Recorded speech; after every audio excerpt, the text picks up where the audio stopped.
Hey, Mikey. Hello. Welcome to your dad's really cool YouTube channel. Hi. All right.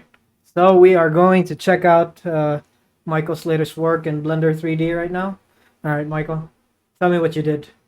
So today I made like this brick ball using Mm-hmm. Blender.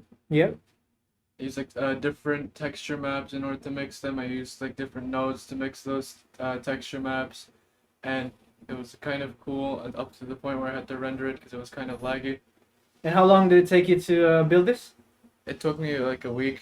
A week to build all of this? Yeah. And this is you just rotating the view in Blender 3D in real time? Yep. Yep. And you're using Cycle, so that means you're taking advantage of your GPU, Yes. which is a modest GTX 1660 super overclocked. Yes. Yep. All Yeah. right. And here is the wireframe screenshot. Yeah. You can see the bumps there, right? Yep. This is the final render, which looks amazing. I love the indentation over here. Oh, this isn't the final one. Well, still looks fine. Yeah, but you have It's we a have an different. even Yeah, it's a different we have one. an even bigger one. Yeah. Where's that?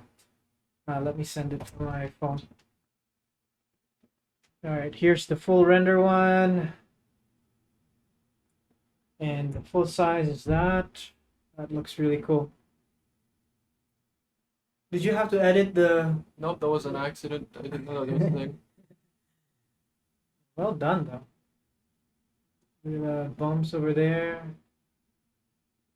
There's even some bumps over here. You zoom in on that. Oops. 7 days, huh? Yep. Well done. And how many triangles did There this? are 1,000,000 and 1,015,000. Yeah. 1,015,808 triangles. Dear God. All right. So, what do you think about of this exercise that you did? It's cool. Yeah. That's all. Where do you think you'll be able to use this I can make skill? I can make bricks now. Yeah, for architectural design too, right? Yeah. You know how to make the those buildings a little bit more 3D, Yeah. more realistic. Excellent. Good job, Michael. Thank you.